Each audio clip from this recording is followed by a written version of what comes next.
Green Bay Packers quarterback Aaron Rodgers drops back to pass during the first quarter on August 26, 2017 in Denver.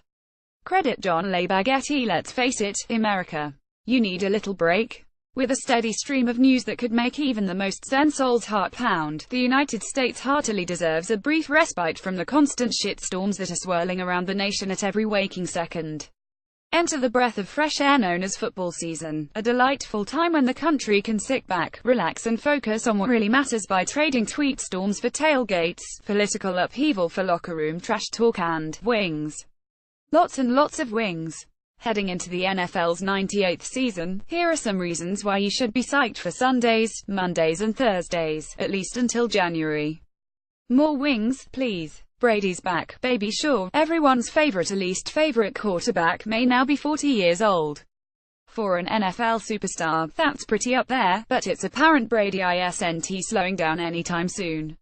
Fresh off his triumphant come-from-behind Super Bowl victory earlier this year, apologies for the reminder, Atlanta fans, Gisele's husband seems keen on continuing to defying the odds and extending his incredible reign as one of the most powerful and talented names in the league.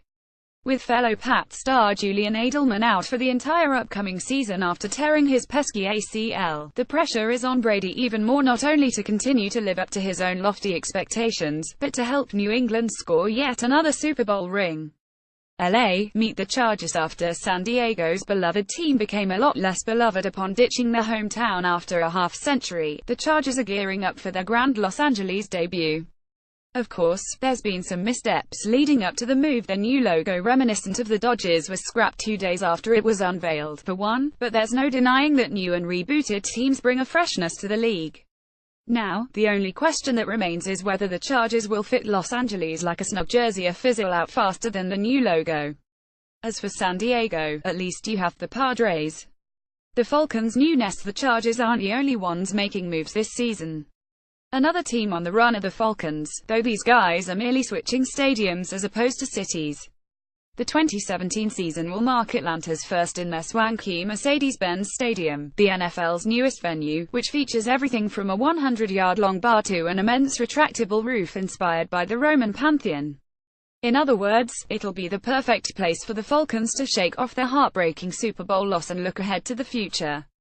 Green Bay comes to play. The last time the Packers won the Super Bowl was 7 long years ago, following a season when the only thing people worried about was the Y2K apocalypse. If you listen to the pundits, they're poised to do it all again this season, sans worldwide fears of technical collapse, that is. Coming off of a respectable 2016 season which saw the team go on a 6-game win streak and clinch the NFC North, the Packers with the mighty Aaron Rodgers at the helm have yet another shot of Super Bowl glory. With the Patriots also eyed to dominate, if February brings an epic matchup between Rodgers and Brady, it'd be the team's first big game face-off since 1996. Rising rookies. The 2017 season is chock full of rookies who are poised to either achieve NFL stardom or, well, just whimper out. Among the most notable include Carolina's Christian McCaffrey, son of Broncos player Ed and Marlon Mack, who could turn into Indianapolis' next great hope. Then there's Derek Rivers, who heads to the Patriots' star machine from a star-making turn of his own at Youngstown State. Christian McCaffrey, 22, of the Carolina Panthers, runs against the Houston Texans during the preseason game at Bank of America Stadium on August 9, 2017 in Charlotte, North Carolina. Grant Halverson Getty. Welcome to Miami. Finn Jay Cutler wrapped up his time with the Chicago Bears last season. He thought he was looking at retirement in the face. Then, the Dolphins lose their quarterback. Poor Ryan Tannehill hurt his left leg in a season-ending injury and Cutler swoops in to save the day. Whether or not the QB will rise to the occasion is another story, but there is a chance that pairing Cutler with the Dolphins could be exactly what they both need. At the very least, do it for Ryan. Jay Sinora. Rex, the infamous coach, was dumped from the New York Jets 2 years ago. Rex Ryan trekked upstate to see if he can turn things around for both himself and a beleaguered Bills. Not only did neither pan out, but they failed so spectacularly that the squad has now collected so many LS that the team has the dubious distinction of having not only the NFL's longest active drought but of all 4 major professional sports leagues in the country. Ouch. Now with Ryan in the rearview, he was last seen sending a good ol' fuck you to his former organization and later getting into a bar fight with his twin brother Rob. The Bills are in the hands of Sean McDermott, who as defensive coordinator led the Carolina Panthers to Super Bowl 50 in 2016. The bad news is that going into the season, two of the Bills' quarterbacks are mere thanks to concussion injuries.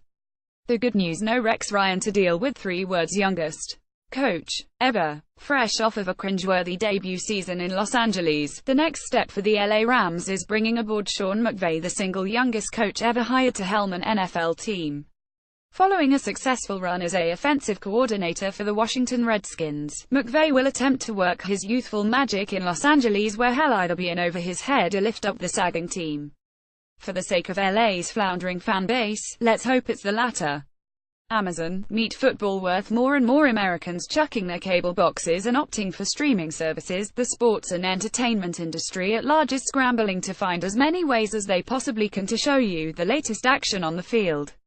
Case in point, after Amazon.com first dominated books, then dominated, well, pretty much everything, the site snapped up the rights to 10 NFL games over the course of the upcoming season, available only to Prime subscribers.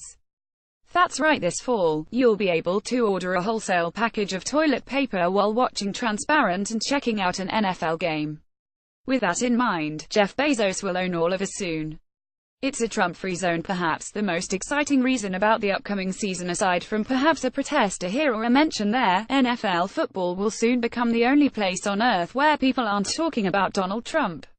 Regardless of what you think about his presidency, isn't it great knowing that for at least a few hours every week you can check out, relax and not think about a thing? We thought so too. You need this, America. Enjoy.